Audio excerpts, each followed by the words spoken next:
ডাকসু নির্বাচনের প্রতিদ্বন্দ্বিতা হবে ৫ প্যানেলে। আশুলিয়ায় মরদেহ পোড়ানোর মামলা বিচার শুরুর আদেশ। ৩১ দফায় যাদের আস্থা তাদের সঙ্গেই জোট করতে প্রস্তুত বিএনপি। ডাকসু নির্বাচনে যা করতে পারবে না প্রার্থীরা।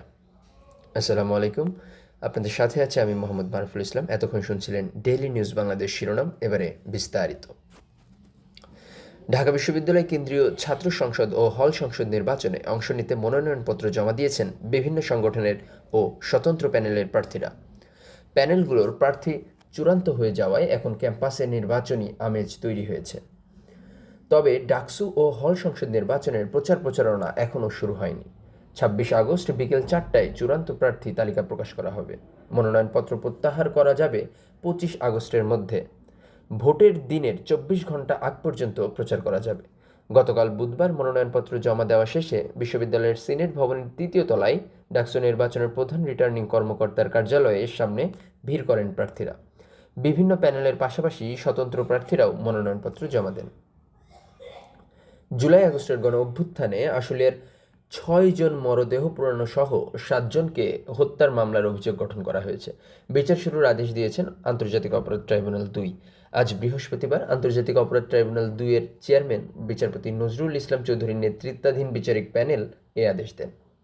এর আগে গত ১৩ আগস্ট আন্তর্জাতিক অপরাধ ট্রাইব্যুনাল ২ এ স্টেট ডিফেন্স ও আসামি পক্ষের আইনজীবীর শুনানি শেষে অভিযোগ গঠনের বিষয়ে আদেশের জন্য আজকের দিন ধার্য করেন ট্রাইব্যুনাল।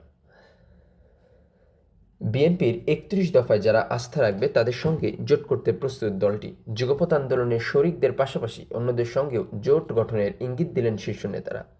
গণ অভ্যুত্থানের আকাঙ্ক্ষা বাস্তবায়নে সংসদকে মেধাবীদের পাঠশালা বানাতে চায় বিএনপির হাইকমান্ড।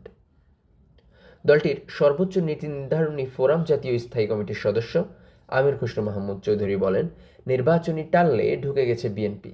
লক্ষ্য দায়বদ্ধ এবং জবাবদিহি সরকার গঠন। দলটির ৩১ দফায় যারা সমর্থন দেবে তাদের সঙ্গে জোট করতেও রাজি বিএনপি। ঢাকা বিশ্ববিদ্যালয় কেন্দ্রীয় ছাত্র সংসদ ও হল সংসদ নির্বাচনের আচরণ বিধি জারি করা হয়েছে। নির্বাচনে অংশগ্রহণকারী কোনো প্রার্থী বা পক্ষকে উপহার বিতরণ, আপ্যায়ন, আর্থিক সহায়তা বা সেবামূলক কাজে অংশগ্রহণ থেকে বিরত থাকার নির্দেশ দেওয়া হয়েছে। বৃহস্পতিবার ডাকসু ও হল নির্বাচনের প্রধান রিটার্নিং কর্মকর্তা অধ্যাপক ডক্টর মোহাম্মদ জসিমউদ্দিন এক বিজ্ঞপ্তির মাধ্যমে এই আচরণবিধির ঘোষণা দেন। বিজ্ঞপ্তিতে বলা হয়, নির্বাচনে অংশগ্রহণকারী কোনো প্রার্থী বৃহস্পতিবার থেকে আগামী ১০ সেপ্টেম্বর পর্যন্ত স্বপ্রণোদিত হয়ে ঢাকা বিশ্ববিদ্যালয় কেন্দ্রিক কোনো ধরনের সেবামূলক কাজে অংশ নিতে পারবেন না, কোনো ধরনের উপঢৌকন, বিলি বন্টন করতে পারবেন না, এমনকি আপ্যায়ন করানো, অর্থ সহযোগিতা করা কিংবা অনুরূপ কোনো কার্যক্রমে যুক্ত হতে পারবেন না। এ ধরনের কার্যক্রম সুস্পষ্টভাবে আচরণবিধি লঙ্ঘন বলে বিবেচিত হবে। আজকের খবর এ পর্যন্তই। আল্লাহ হাফেজ।